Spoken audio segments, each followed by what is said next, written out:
My name is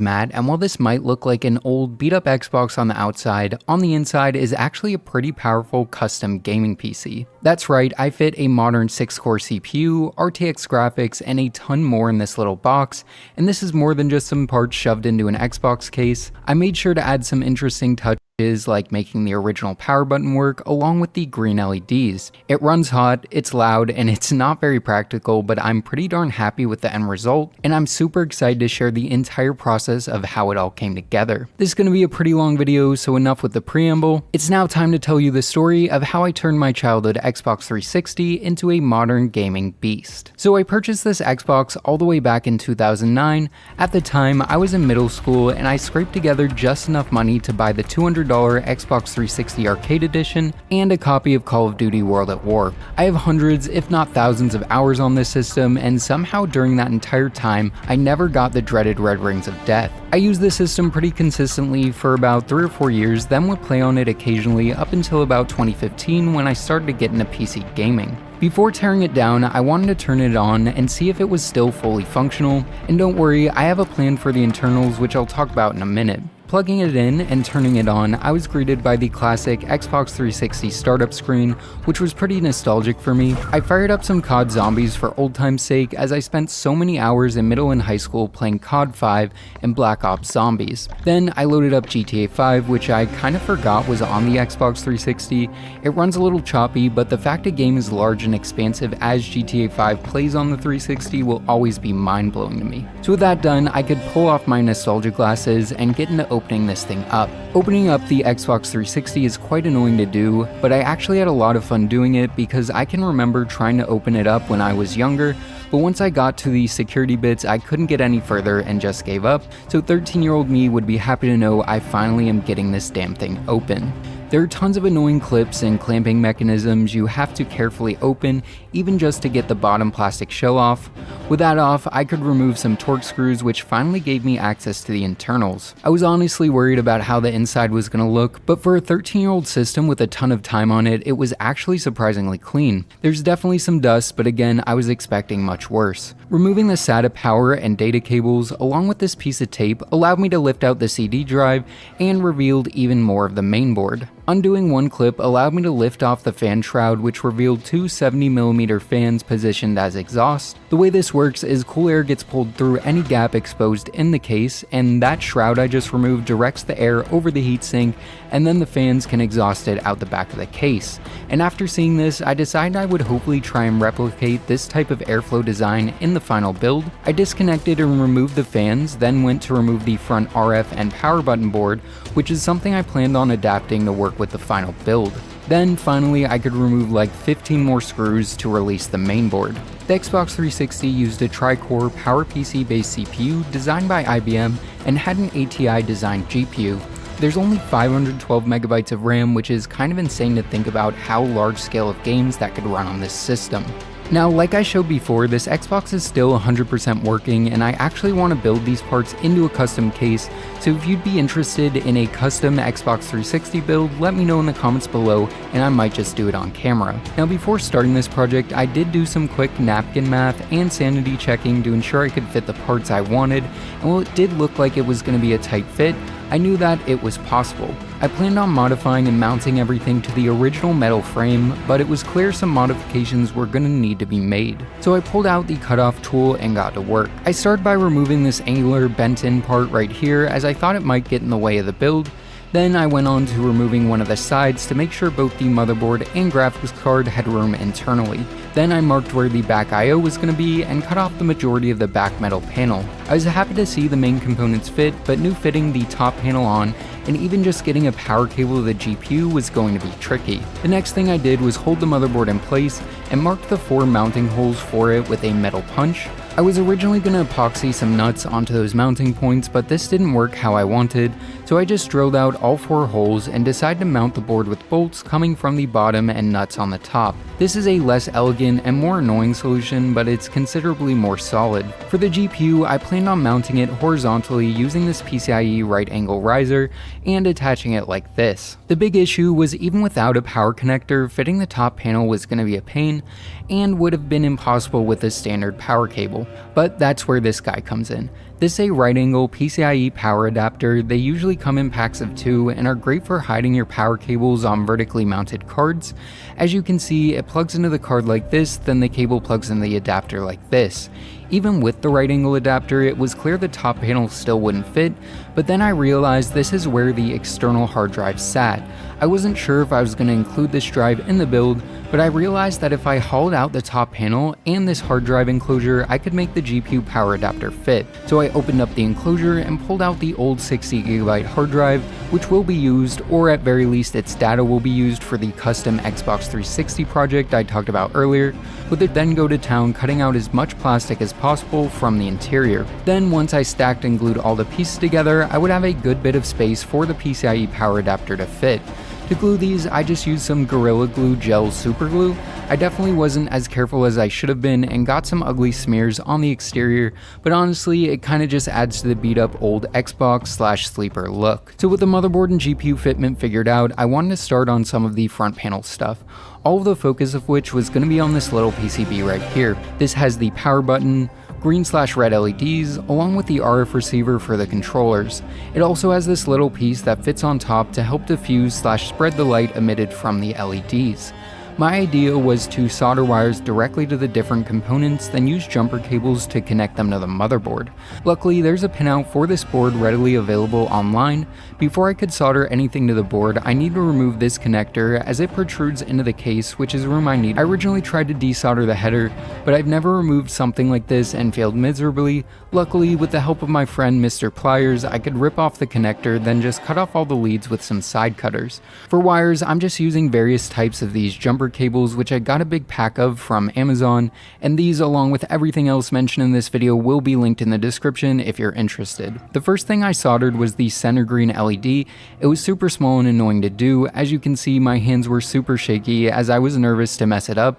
I did eventually get it though, and then I wired the player 1 green LEDs in line with these by soldering them to the LED, then connecting them to the positive and ground wires that would go to the motherboard. I'm not sure if this is really like a correct or appropriate way of wiring this up, but I'm a soldering noob and this is the best I could come up with. So first test the LEDs and sort of success.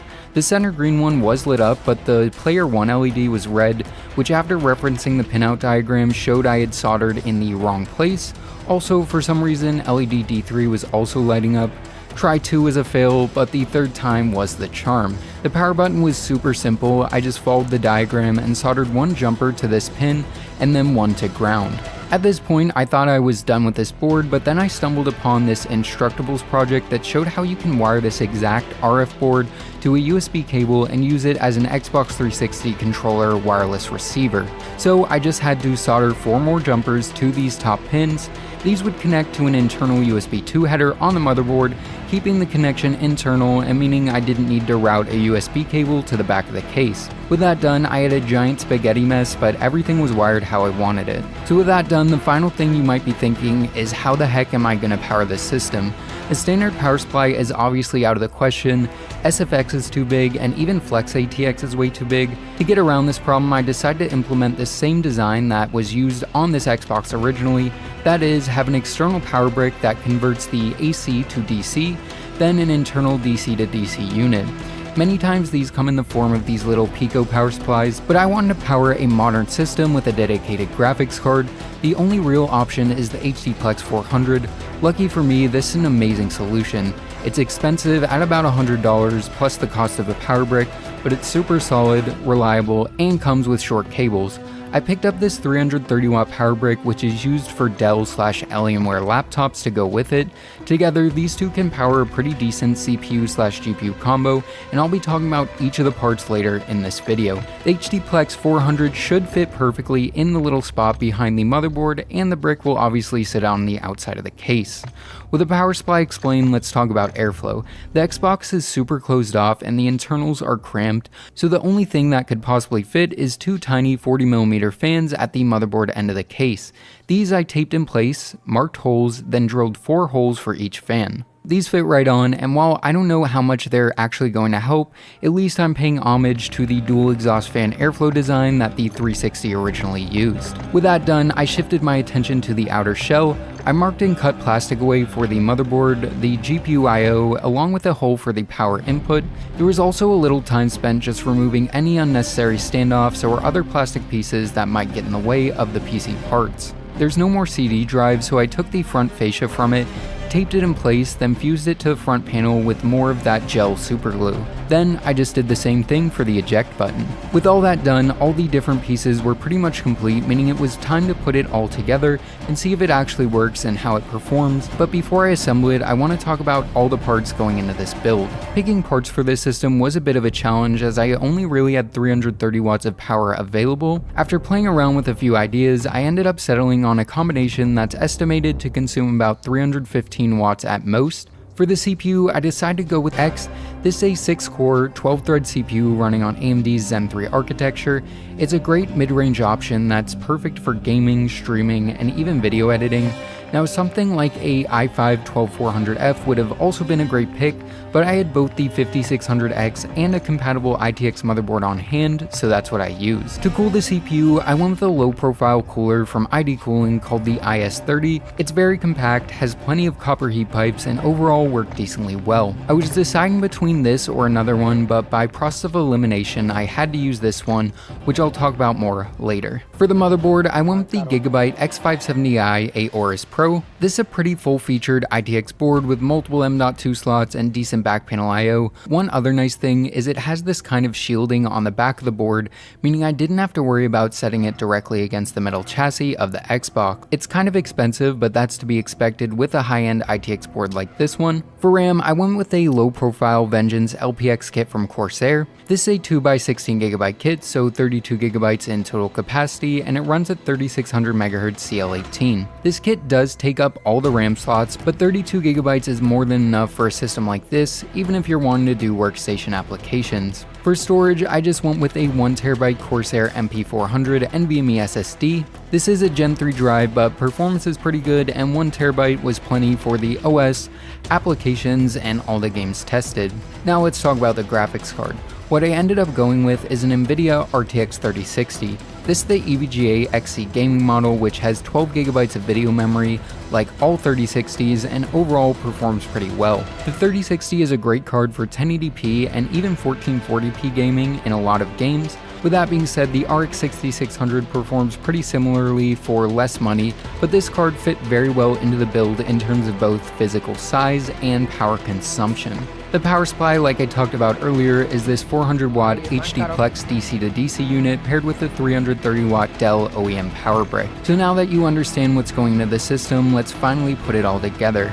First, I installed all the parts that go onto the motherboard, like the CPU, then the cooler, then the RAM, and then the SSD. Before putting the board in the case, I did cover this metal bump out just in case it came in contact with the board directly. It probably doesn't, but better safe than sorry. I could then install the motherboard with the nuts and bolts I talked about earlier. With that in, I installed the PCIe riser cable. For the GPU, I removed the I/O shield, put some foam on the shroud to act as a stand. I still have to find a good way of securing the card to the metal chassis, but for now this works fine. For the front panel board, I managed the cables, popped on the LED diffuser, and electrical taped the 2 exposed connections from the LEDs. This attaches with 2 screws, and the cables are easily routed into the main part of the case. I used more jumpers to extend these and plugged in the power button, power LEDs, and the 4 that go into the USB 2 header for the RF receiver. Then I plugged in the modular cables into the components, which include the 8-pin CPU cable, the motherboard 24-pin cable, and the 8-pin PCIe cable. Then I plugged all of those into the HDplex and was able to set it into place. I mean, just look at that fit, pretty much perfect. Custom length cables would have made things cleaner, but the included ones with the HDplex 400 worked out fine, honestly. I then went to install the fans and came to the realization that they would not fit with this cooler. See, I was originally testing with the Cryorig C1, which they fit with, but I was worried that cooler would be too tall. I figured I would proceed with assembly and address this later. I set the metal chassis into the bottom plastic cover. I attached the power input to the top panel, but had to remove it because it wouldn't fit between the motherboard and GPU the way I thought it would. When trying to put on the front panel, I found I still needed to cut some plastic away, but got it on. The bottom panel went on fine, but the top took some finagling. Plugging it in, it did turn on and was working, but the LEDs were kind of stuttering, and with me unable to fit the fans, I knew I needed to pull it apart and switch some stuff up. So I disassembled and pulled out the motherboard so I could replace the cooler and check the LED connections. Then I put everything back together and was happy to see it was fully functional. But I started to mess with one of the panels while it was running, and this happened. Yep, I broke some fan blades, so back to the ID cooling cooler it is, but this time I do think I can make the fans fit if I orient the cooler differently. And just like with soldering the LEDs earlier, the third time was the charm with assembly. I got it all put together and it was fully functional. Booting into Windows and firing up the first game on this completed system was super surreal, and just getting to this moment in a project like this where everything is working how you intended is one of the best feelings ever. So let's talk about the final product along with how it performs.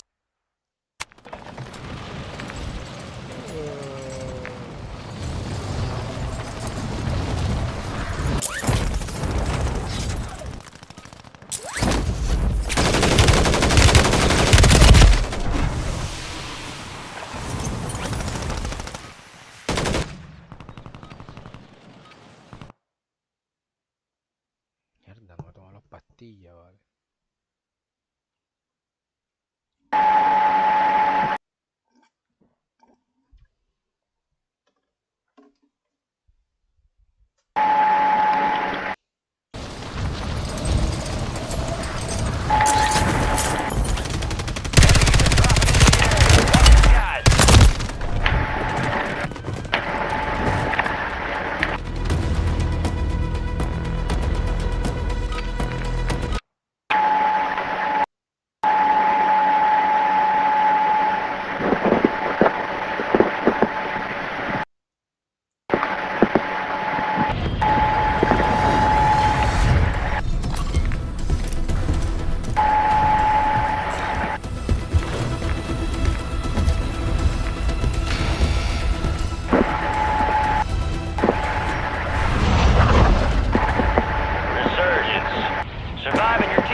Targets to bring them back faster.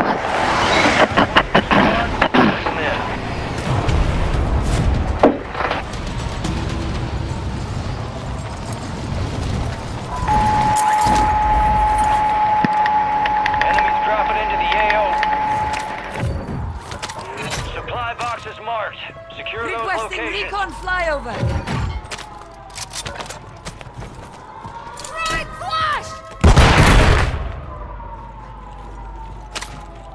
Movement.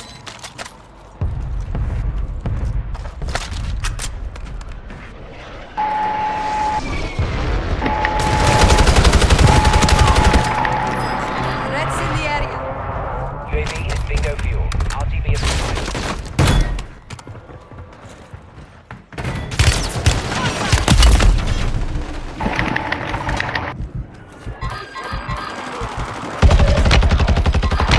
Oh, where's the other nigga at, bro?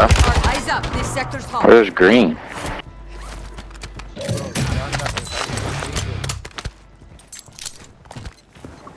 Your squad mates redeploy. Cállate, puto. You going right? Where you from, bro? Mexican. One supply box down. The Two fuck remaining. From Mexico. Calm down. We're not Mexican, yo. Hostile counter UAV overhead. One supply Colombia. Oh, box. you're definitely Mexican. That daggone thing. I'm about to come to Colombia.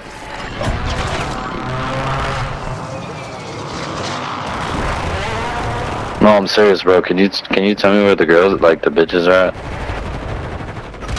I got two. All on you. Die. Stay alive so your squad can redeploy. Bro, I'm being so. I swear to God, in like 2 weeks. We're here? Colombia. Yeah. You You been Cartagena. here? inbound. Cartagena, okay. Ita. He's from Cartagena. Behind you, behind you, behind you, behind you, behind you. Move. No.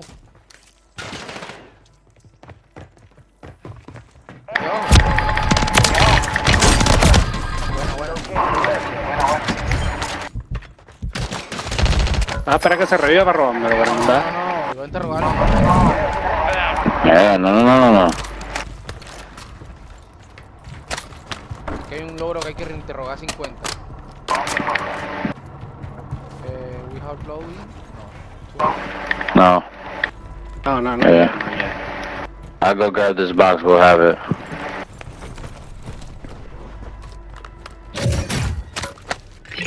Boxes. All supply boxes secure. Contract Oh, yeah. complete. Your squad made it to the safe zone.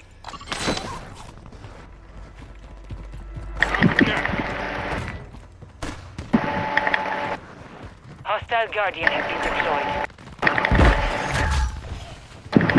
Loadout drop headed your way.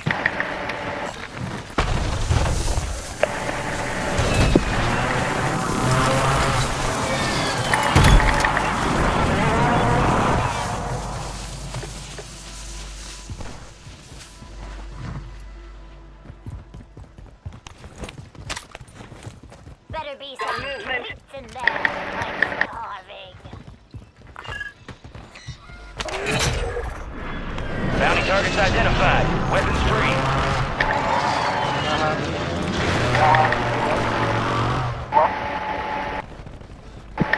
Right here. On top.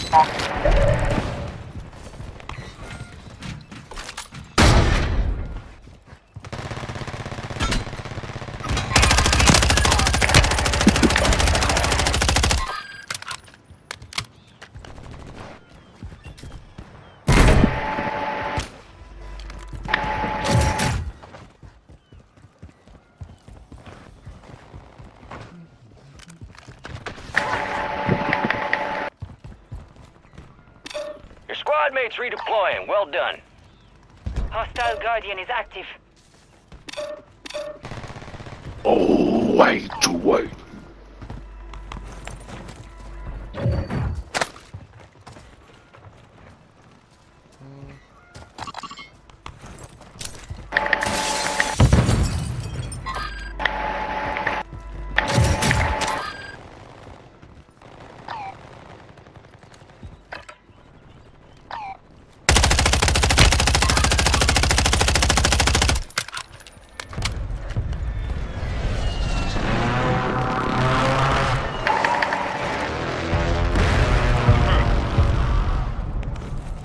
Threats in the area. Airstrike.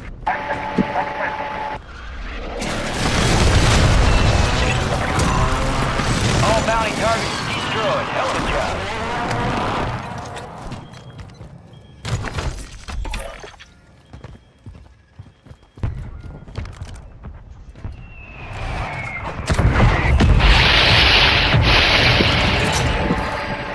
Positive ID on the bounty target. Hunt them down. Gas is moving.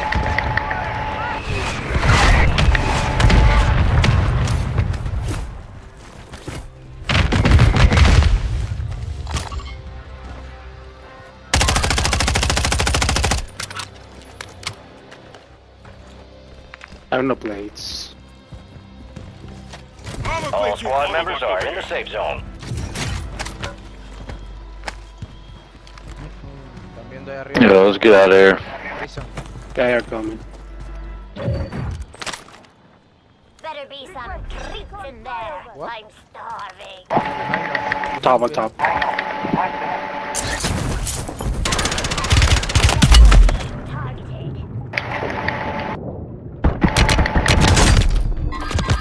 tiro ese por el agua. All bounty targets are KIA. Well done. 25 are still active in the AO. We are returning you to the front. Earn this. He's made. One down here. Let's make a deal. I help you win, and you give me tummy Bótate del rubs. agua, Zumbro. For No. Allá atrás, cambiando. Come. and look for some cardboard boxes. Vamos. Fire sale active. Buy station prices have been reduced.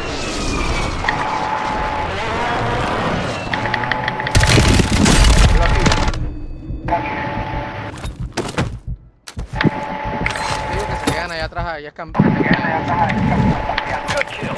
Marking the rest of that squad on your tac map. Go get hunting. BS. Care about have food on them. Gana ya metido en el túnel. Help. No way. Resurgence is about to end. Make it count. Vamos. I'm going. Are you on top? I love watching close air support from my window.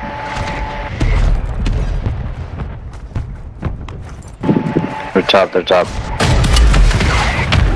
Big one. On top. You got gas moving in.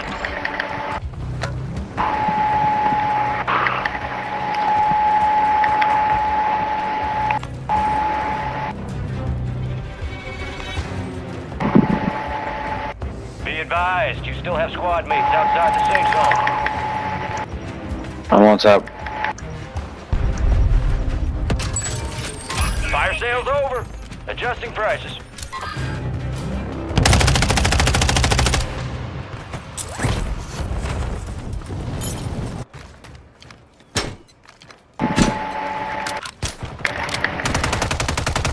He's one bullet. He's a bullet. He ran. On the other side of prison.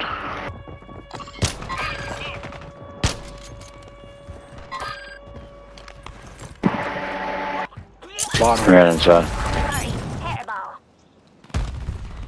Resurgence has been deactivated. This is the end game. Your objective's simple. Eliminate. We hold the high ground. Yeah. And you- There's somebody there. Load up now. Hostile Guardian has been deployed. Ay, esa mierda se bugueó.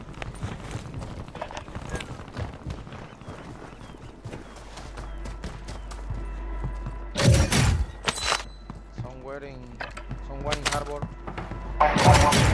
Control. I'm starving. Tuvo en Nova Factory. La costumbre de decirle no vas a... Hey, Yeah, top roof, one. Gas is moving in. behind us. Behind us, right there. Yeah, right there. Get your squad to the safe zone. No one gets left behind.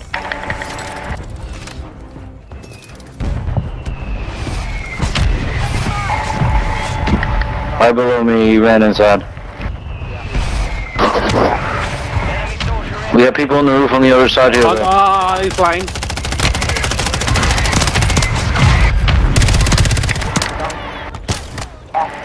Good shit. Somewhere. Friendly precision airstrike inbound. Retire.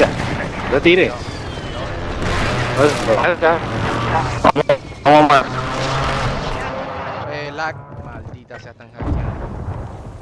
Oh, Zumbro, que están hackeando.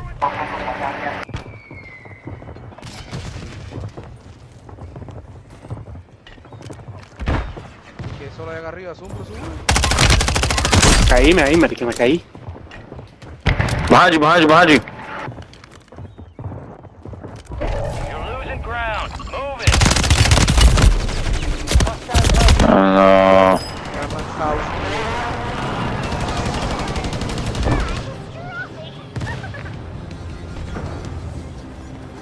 Ese culo de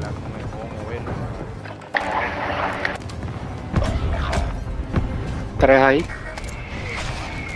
Yeah, let's go to the buy Bye-bye. station.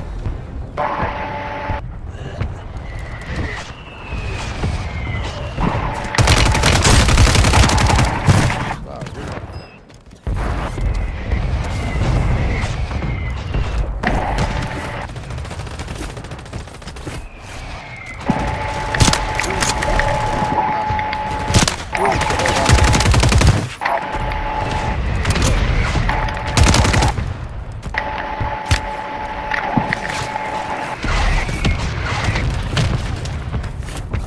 Gas is moving. Viendo cómo ayudar. Bound target's gone dark. We lost the contract. Down to 10. Win this thing. Te dio en la cara, marico. Nerfearon esa munda. I need all the bitches when I come to Colombia if I win this, okay?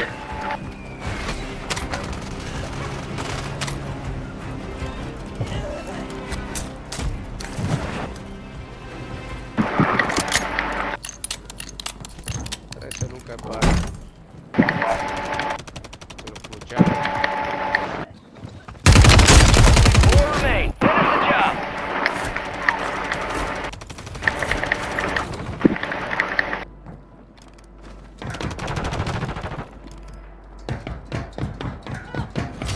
Primary objective complete. What the fuck was that, dude? I'm nice, right? Yo Yeah, ando you're nice. I was going crazy with the sniper. Mhm. So what gonna cut in 85, 88. Yo, I'm coming to Cartagena, like, for real. I live here in Cartagena. Okay, where are the girls? Delirium, right?